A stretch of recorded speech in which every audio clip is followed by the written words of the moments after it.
From the moment Henry VIII ascended the English throne in 1509, he carried himself like a man chosen by destiny. Confident, ambitious, burning with the fire of a king who believed the world should bow before him. His early years sparkled with promise.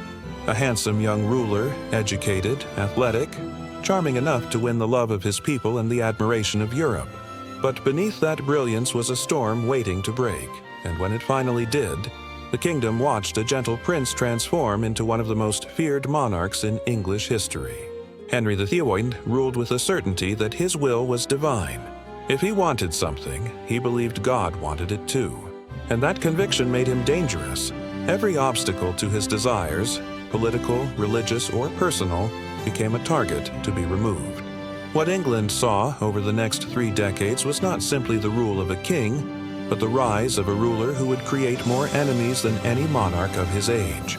His first great conflict came with the church itself. Henry wanted a male heir, and when the Pope refused to annul his marriage to Catherine of Aragon, Henry unleashed a force that shook the foundations of Europe.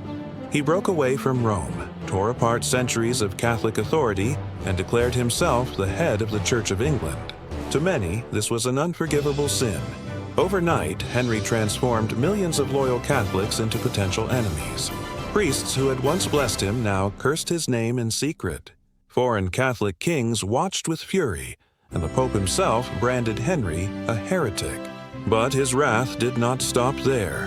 Henry dissolved monasteries across England, seizing their lands, wealth, and ancient treasures. Monks were thrown out, churches destroyed, relics smashed, and a spiritual world centuries old was torn apart in a matter of months. The king's treasury grew rich, but the streets whispered with resentment. Families who relied on church charity were left in despair. Thousands who had once prayed for the king now muttered that he had become the enemy of God. And then came the executions. Henry VIII's court became a place where smiles hid daggers, and loyalty was never enough. Those closest to him suffered worst. Thomas More, the king's trusted friend, was beheaded for refusing to accept Henry's religious decisions. Anne Boleyn, once the love of Henry's life, met the same fate on accusations many believed were fabricated. Noblemen, bishops, scholars, anyone who stood in Henry's way faced the threat of the Tower of London. Even the king's wives lived in fear. Anne Boleyn and Catherine Howard both lost their heads. Historians claimed their guilt, but the public saw a deeper, darker truth. The king's love was as deadly as his rage. By the final decade of his reign, Henry VIII had become a monarch wrapped in suspicion. The Spanish hated him for discarding Catherine of Aragon. The French distrusted him for shifting alliances. The Catholics despised him for breaking with Rome. The Protestants feared him because he executed reformers who went too far. And within England, nobles whispered behind closed doors, knowing a single wrong word could condemn them. Henry VIII had become the architect of his own isolation. Surrounded by guards, watched by spies, and advised by men too terrified to speak honestly, he stood alone atop a kingdom that bowed to him yet cursed him in silence. And it was this isolation, this sea of enemies he created through force, fear, and blood, that would one day give birth to one of history's most viral myths, the belief that a king so hated could never die naturally. Someone, somewhere, must have struck him down. Whether it was true or not did not matter. What mattered was the world believed it could be. The mighty king who once dazzled Europe with his charm and strength did not fall suddenly. His downfall crept in slowly, silently, the way night overtakes a fading sunset. Henry VIII's decline began as a whisper, an injury here, a discomfort there, but soon grew into a shadow that swallowed the throne itself. To those watching closely, it felt less like a natural illness and more like a curse tightening its grip. And in a court built on secrets, silence only made suspicion stronger. For most of his life, Henry had been the image of royal perfection. Tall, broad-shouldered, athletic, a king blessed with the vigor of a warrior. But in 1536, everything changed. During a jousting match, Henry fell violently from his horse, the heavily armored beast crashing down on top of him. The accident left him unconscious for hours, and some believed he suffered brain damage. But the most lasting wound was the deep injury to his leg. a wound that would never truly heal. From that moment, his body began betraying him. The once muscular king grew heavier with each passing year, his appetite expanding as his mobility declined. The leg wound transformed into a chronic ulcer, swollen, inflamed, and unbearably painful.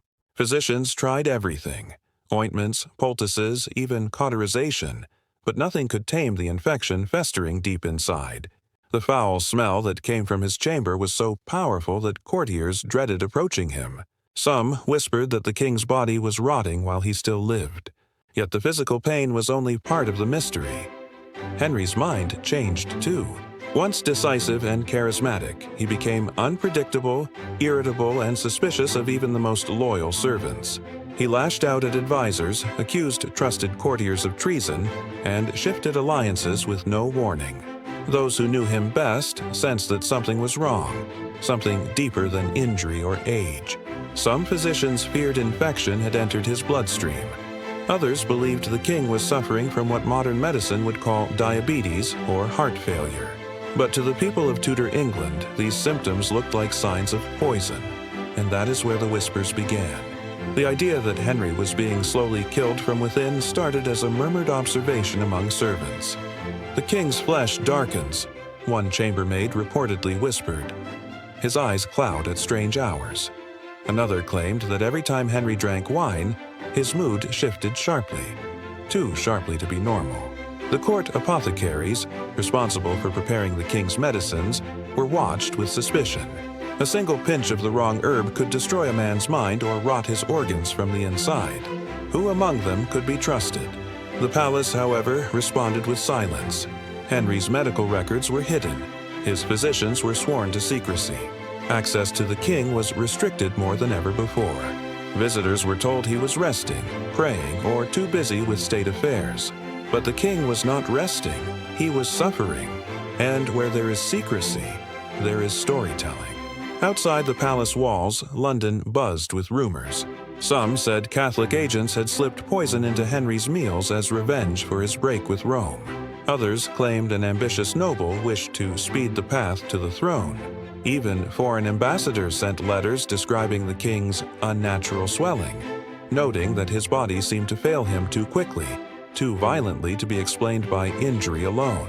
As Henry grew weaker, struggling to speak, struggling to move, sometimes struggling just to breathe, the air around him thickened with fear. Every cough, every groan, every sleepless night felt like another sign that death was stalking him.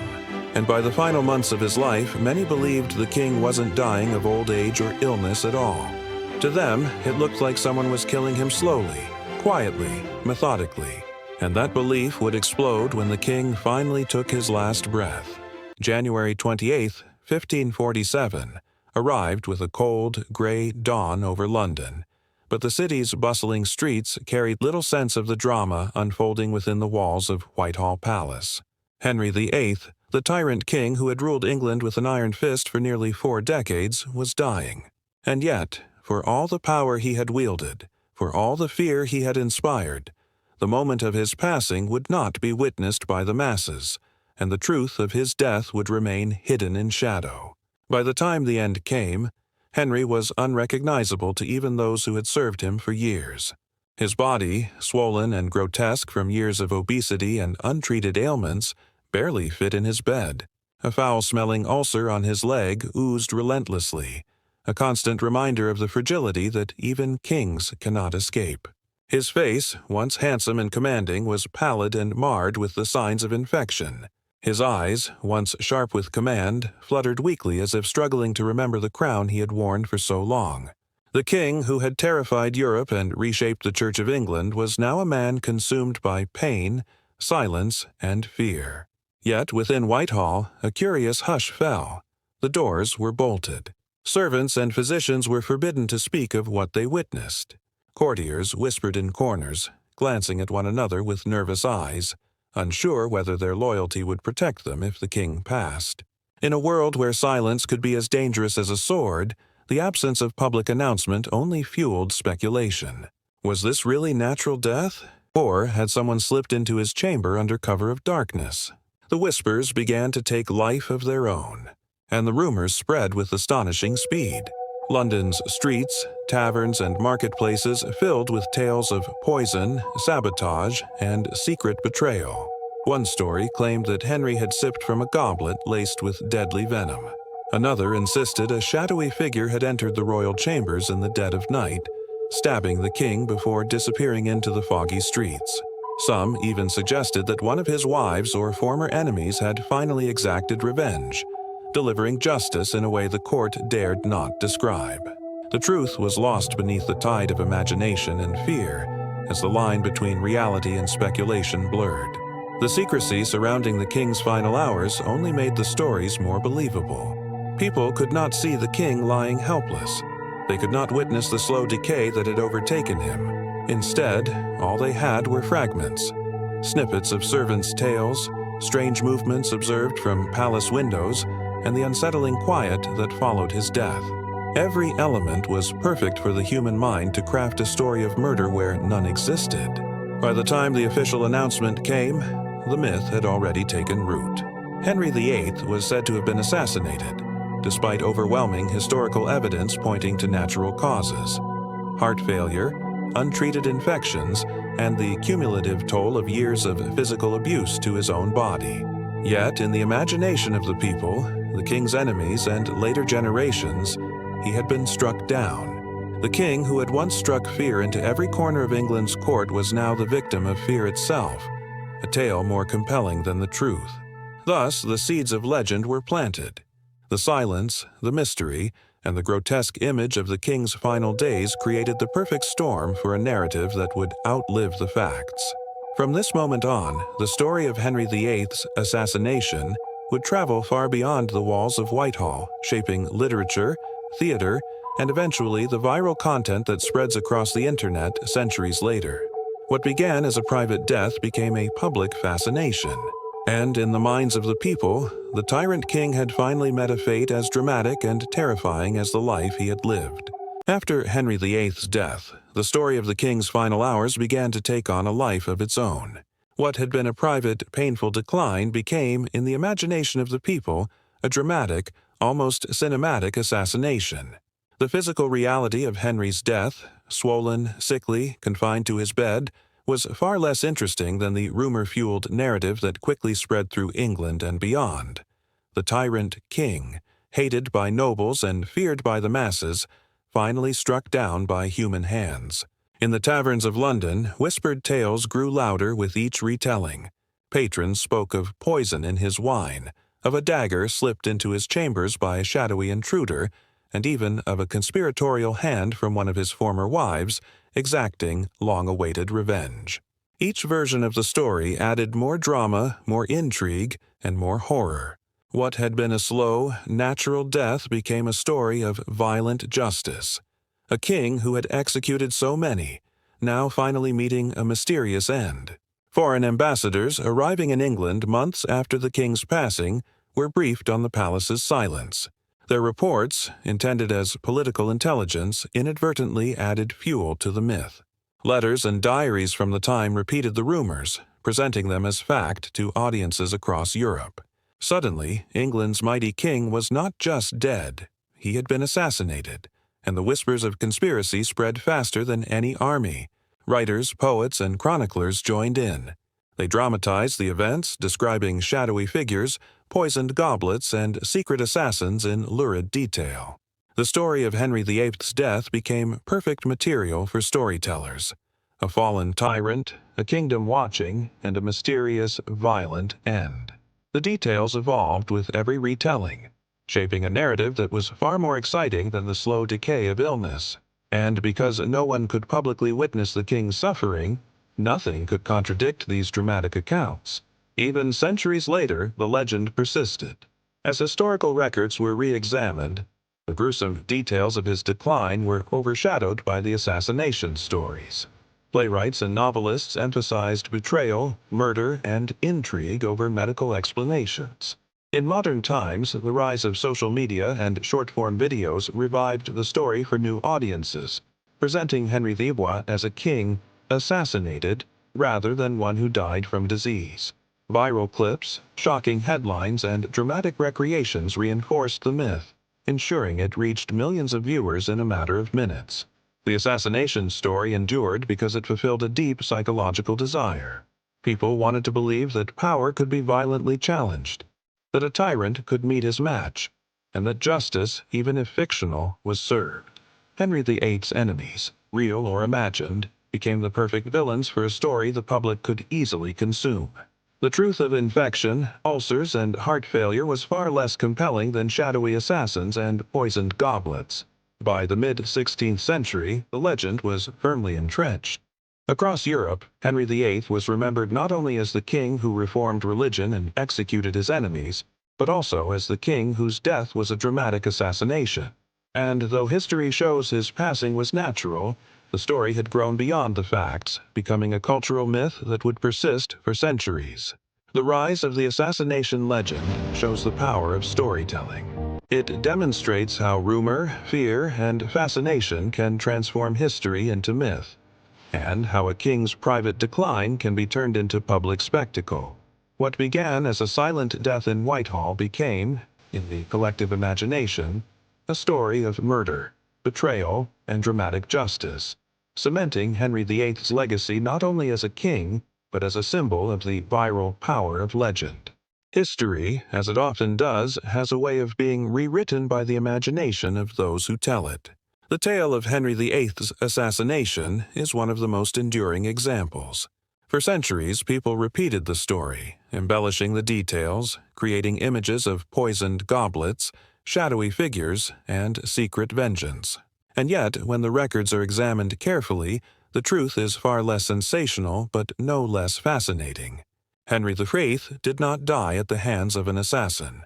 He did not sip poison nor suffer a stabbing in the dead of night. He died from the slow and relentless decay of his own body. By the time of his death on January 28, 1547, Henry had suffered for years from obesity, which made every movement painful and every breath a struggle. His leg ulcer, left untreated and infected, festered as a constant source of agony, creating the odor and appearance that so terrified his courtiers. His heart, weakened by decades of excess, was no longer capable of sustaining the powerful life he had once lived. Medical historians agree that it was this combination of factors, infected ulcers, heart failure, and the cumulative effects of years of illness, that ended the life of one of England's most famous kings. There is no evidence in contemporary accounts of foul play. Gabriel Harvey, chroniclers like Edward Hall, and the records of Henry's physicians all describe the natural progression of his ailments. The terrifying image of a king violently assassinated is a myth, a dramatic lens through which later generations interpreted his death. But why did the story of assassination survive and even thrive despite the truth? The answer lies in human psychology and the power of narrative. Henry VIII had been a king whose life was defined by extremes, excess, violence, and shocking decisions. He had executed wives, advisors, and nobles, and his reign had left England politically and socially transformed. To imagine him dying slowly in bed of natural causes seemed anticlimactic to a public fascinated by drama and justice. People wanted a story in which a tyrant met a violent end, a story that mirrored the fear and tension he had inspired in life. The myth of assassination also served a social function. It allowed people to envision a world in which power could be challenged, where cruelty could be punished, and where even a king was not untouchable. Over time, this narrative was reinforced by storytellers, playwrights, and historians who valued drama over strict accuracy. The printing press, theater, and later films all contributed to cementing the image of Henry VIII as a king taken down by conspiracy rather than disease. In the modern era, this myth has found new life in viral media. Short videos, dramatic headlines, and social media posts present Henry VIII as a king who met a shocking end. The story spreads quickly because it is visceral, exciting, and easy to consume. People often share it without checking historical records, and the legend continues to grow, centuries after the events themselves. Ultimately, the story of Henry VIII's death teaches a larger lesson about history and myth. Facts may establish reality, but imagination and storytelling often shape perception. The king's natural death was tragic, grotesque, and horrifying in its own right, but the human desire for narrative transformed it into something more sensational. A dramatic assassination that never actually occurred. Henry VIII, tyrant and legend, lives on in memory not only for his life but for the stories that followed him. In the collective imagination, he remains a king of extremes, a ruler whose death could only be as extraordinary as the reign that preceded it. And in this way, the myth survives, a testament to the enduring power of storytelling over the quiet truths of history.